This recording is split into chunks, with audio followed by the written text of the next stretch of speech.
Buenos días, profesor. El equipo está conformado por Castillo Santos Abraham Alejandro, Monroy Patillón Luis Fernando, Morales Ordaz Freddy, Torres Delgado Joel Antonio, Zamora Padrón René Alejandro. Nosotros somos el equipo número 3 y esta es la exposición de las generalidades de la ingeniería de tránsito. Buenas tardes, profesor. Mi nombre es Joel Torres, del 9411 Ingeniería Civil, y le voy a hablar un poco de lo que viene siendo los objetivos. El objetivo general en sí es identificar los diferentes elementos que componen la ingeniería de tránsito. También su importancia dentro de los protocolos para la generalización o para la realización de los caminos, y específicamente dentro de los objetivos es entender los fundamentos del tránsito para la creación y la correcta operación de una carretera. También conocer los estudios que se realizan para la adecuada utilización, para utilizar adecuadamente esta y para darle mantenimiento a la carretera o a las carreteras. También tenemos que analizar la importancia que tienen los estudios, como lo son los sondeos, los aforos y la clasificación de los medios por el usuario en la vía. Cuando hablamos del aforo, pues tenemos que recordar que es el conteo, eso que nos hablaba del conteo anual, mensual, semanal, horario. Entonces es eso, profesor. Yo soy Joel Torres y le hablé un poco de los objetivos. Hasta luego y gracias. Yo soy Monroy Patiño Luis Fernando y voy a hablar sobre los antecedentes. Como tal, en antecedentes tenemos la explicación de lo que es la ingeniería de tránsito. Se entiende que es el conjunto de conocimientos, habilidades, destrezas, prácticas profesionales, principios y sobre todo valores que llevan a cabo el cumplimiento de una necesidad básica, que es la movilidad, tanto de personas como de bienes. Bien sabemos que la ingeniería de tránsito es una rama derivada de la ingeniería más cercana a la civil. En ella se aplican lo que son ciencias físicas, matemáticas, se aplica la técnica y la tecnología, pero sobre todo el ingenio, para hacer un bien a la humanidad.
Continuando con el tema, tenemos la clasificación de la red vial según su funcionamiento. En estas son tres: primarias, secundarias y terciarias. En la primera encontramos que es una carretera que une puntos importantes, ya sea entre ciudades o naciones, por así decirlo. Esta carretera está más enfocada en conectar con puntos, ya sean fronteras, puertos o lugares de gran impacto económico. La segunda está más o menos orientada en lo mismo, pero dentro de un territorio menor, por así decirlo, ya sean municipios o estados. Y la tercera es la que conecta, pero en zonas de localidad, por así decirlo, o vecinal, las cuales son de no un gran impacto, pero sí son de importancia para nuestra movilidad. Como ejemplo podemos dar la autopista México-Pachuca, que es la que conecta dos ciudades importantes, en este caso del Estado de México a Pachuca. Como red secundaria tenemos la López Portillo, que conecta Ecatepec, Coacalco, Tultitlán y Tlanepantla en puntos de gran economía, pero en menor capacidad, o mejor dicho, en divisiones políticas más chicas. Y como tercera, pues simplemente sería en una colonia su sistema de calles. Eso sería todo en la clasificación de red vial. Ahí tenemos un mapa que más o menos da una explicación a mi ejemplo que di. De color rojo tenemos la vialidad primaria, que son menos, son pocas, son solamente dos, pero porque son las que conectan con puntos de mayor importancia. Las redes secundarias están pintadas de color azul, que es lo que hacen lo mismo en ciertos puntos de economía, pero a una escala menor. Y la tercera es cómo se vería una red vial, pero de una colonia o de puro uso vecinal. Continuando tenemos los tipos de vehículos. En nuestro país contamos con un reglamento, el cual nos dice que para tener un carro tenemos que cumplir ciertos requisitos y características que deben cumplir los vehículos. En este caso para que se ingresen, se registren, transiten y operen dentro del sistema nacional. Y también igual que los podamos retirar. Esto está más enfocado hacia la seguridad tanto de los que van manejando como de los peatones que irán por la calle. Ciertos cumplimientos de estos deben ser ya sea las especificaciones. Un ejemplo sería la tarjeta de circulación, donde nos viene tipo de carro, motor, modelo, número de ocupantes que puede llevar y sobre todo el dueño, mejor dicho, el encargado de ese vehículo. También dentro de estos tipos de vehículos tenemos lo que son de transporte, ya sea público o privado, de transporte ligero o de carga pesada. Dentro de todo esto también hay otra clasificación que vienen siendo carros, motos, camionetas o trailers. Dependiendo al uso que se le den, estos tienen que estar registrados bajo la base de datos según el reglamento y deben cumplir ciertas características para poder circular. De cierta manera aquí podemos meter también como ejemplo lo que viene siendo la verificación, que es el chequeo del carro para saber si está en óptimas condiciones o no. Y para terminar ya con este tema, cabe recalcar que se debe hacer suma importancia de un control vehicular, ya que puede pasar a mayores percances, ya sea o accidentes o robos o cualquier cosa que afecte la integridad tanto de la sociedad como de una persona misma. Hola, ¿qué tal, profesor? Mi nombre es Torres Delgado Joel Antonio del 9411. Le voy a hablar de lo que son los aforos vehiculares. El aforo vehicular es una muestra de los volúmenes durante el periodo de un cierto tiempo. Este estudio de este conteo es vehicular y se hace durante un promedio anual, un promedio mensual, un promedio semanal y un promedio diario y un promedio por hora. Así es como se realiza este aforo y se realiza con automóviles que pasan por un punto, una sección o una intersección. le voy a decir los conceptos. Los conceptos son volúmenes, densidad y distribución. Los volúmenes de tránsito es el número de vehículos que pasa durante un determinado tiempo por un punto. Por ejemplo, como le decía, el tránsito promedio anual, el tránsito promedio diario. La densidad de tránsito es el número de vehículos que ocupan una longitud de carreteras y durante un tiempo dado, y es por lo general se expresa en vehículos por kilómetro. Y la distribución de dirección es el volumen durante una hora en particular. O sea, por ejemplo, durante una hora se fija una hora y el tránsito promedio que pasa durante esa hora en específica, en un porcentaje sale un porcentaje de volumen en ambos sentidos durante la misma hora, los que van y los que vienen. Entonces esos son los conceptos. Profesor, hasta luego y gracias. Buenas tardes, yo soy el alumno Zamora Padrón René Alejandro y yo les voy a hablar sobre los aforos vehiculares. Bueno, para lograr el aforo vehicular hay varios métodos, como cuáles son los que voy a estar ya mencionando pues los que hemos visto en clase, por así decirlo. El conteo manual, que es un método para obtener datos de volúmenes de tráfico, que esto quiere decir pues para el campo conocido como aforos de tráfico, o mejor dicho, aforadores de tráfico, que es como que la palabra clave, por así decirlo, que se maneja para conocer el aforo vehicular. El otro método es el contador manual electrónico, que quiere decir que es el conteo manual que implica a uno o más personas para ir observando pues los vehículos que van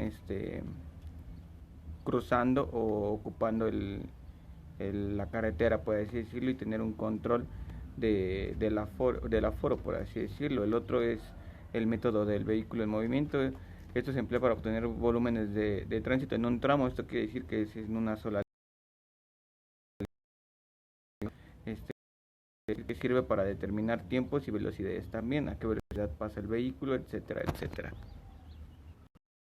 Bueno, y pues para poder darles una explicación un poco a profundidad, aquí podemos ver una representación gráfica, que quiere decir los resultados de los estudios que se representan gráficamente en forma de diagramas.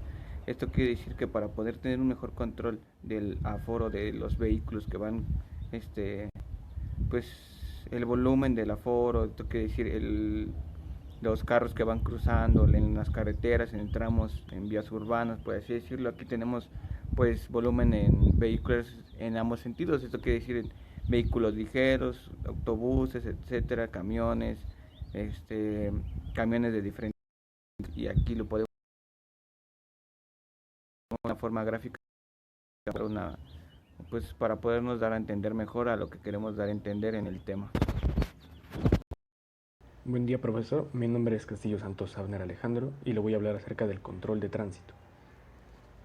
Bien, por control de tránsito nos referimos a todos aquellos dispositivos que nos permitan regular de cierta manera el flujo vial que existen en nuestras carreteras y calles, a base de reglas de operación que van a servir de guía para el usuario en el momento de hacer su curso durante todo el camino. Para que un dispositivo de control de tránsito sea efectivo, debe tener 5 elementos básicos. Primero, tiene que llenar una necesidad. Segundo, debe ser visible y llamar la atención. Tercero, debe transmitir un significado simple y que por lo general sea estandarizado. Número 4, debe infundir un respeto en la manera en que se lee y en la manera en que se dirige a los usuarios del camino. Y por último, tiene que tener el tiempo adecuado para una respuesta por parte del usuario. Cabe resaltar que los dispositivos de control son muy variados y pueden ser simples objetos, hasta incluso también personas, las que pueden generar que los dispositivos de control sean utilizados de manera efectiva.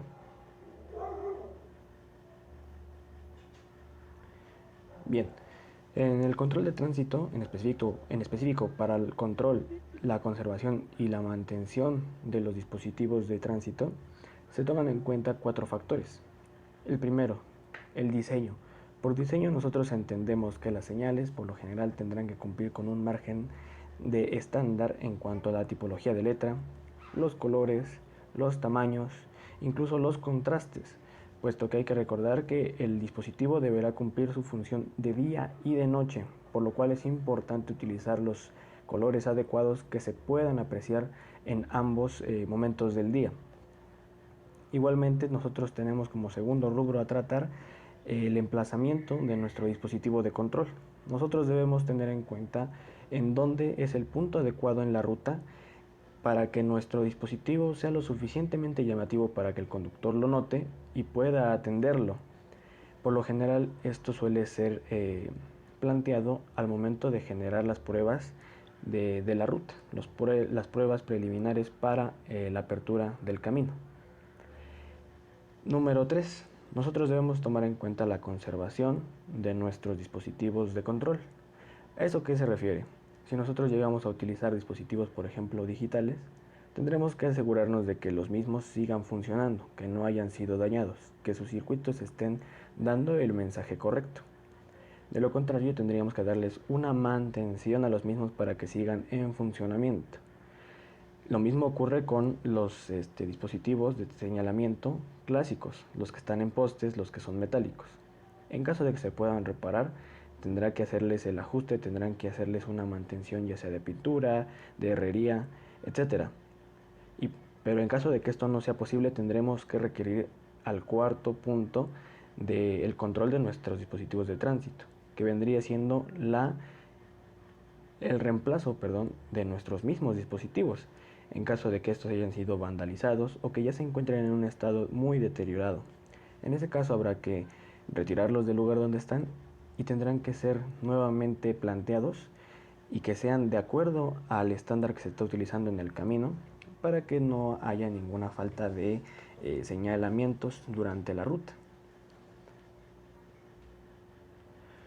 Nuestros dispositivos tienen que ser usados de manera mesurada, es decir, no pueden ser usados en exceso ni tampoco en minoría. Tienen que tener un número razonable y conservador de ellos, puesto que en caso contrario, nosotros en vez de estar utilizándolos para hacer un bien al usuario, estaríamos entorpeciendo su operación, distrayéndolo constantemente o dejándolo a la deriva sin ninguna señal de operación, sin ninguna advertencia en el camino, como podrían ser las curvas o algo tan simple como el máximo de velocidad que se puede llevar durante el transcurso. Existen tipos de señales que se pueden utilizar, los cuales son divididos en tres principales, que podrían ser las señales, las marcas de pavimento y los semáforos. Estos a su vez se subdividen en varios tipos. Por ejemplo, las señales se dividen en señales reguladoras, preventivas, de información. Para las marcas tenemos marcas de pavimento y bordes, de marcación de objeto y delineadores reflectivos. Por último, para los semáforos, el semáforo de control de tránsito es el principal. Le sigue el de paso peatonal y por último los semáforos especiales. Por lo general estos últimos son más útiles para caminos rurales o caminos urbanos de menor tamaño. Todos ellos se encuentran dentro de la norma del Manual de Dispositivos de Control de Tránsito Automotor para Calles y Carreteras, aprobados por la resolución ministerial presentes en esta diapositiva. Bueno, y en conclusión, Ingeniería de Tránsito abarca una cantidad de temas pues sorprendentes, porque pues por así decirlo, la vialidad es lo más importante y es un tema que por más que le busquemos un tema específico no lo vamos a encontrar, simplemente siempre va a abarcar muchas cosas: control de vialidad, protocolos, normas y procesos para llevar un control sobre el aforo que se lleva sobre las vías y los vehículos, pues más que nada dejando claro una rama que es muy bien preparada, pero sin duda pues puede llegar a dejar en sus formas que presentan al poder tener un cierto control en este tema, ¿no? Es muy importante tener pues el conocimiento de los señalamientos, pues el conocimiento de las normas que conlleva el transitar en una carretera, en una vía urbana. Pues más que nada también pues es algo muy importante porque es un medio de comunicación que ocupamos pues la mayoría de todos los mexicanos y en todo el mundo se ocupa, y en diferentes países tienen diferentes normas, diferentes protocolos, pero todos tienen pues un fin específico, ¿no? Por así decirlo, y por nuestra parte es todo. Gracias.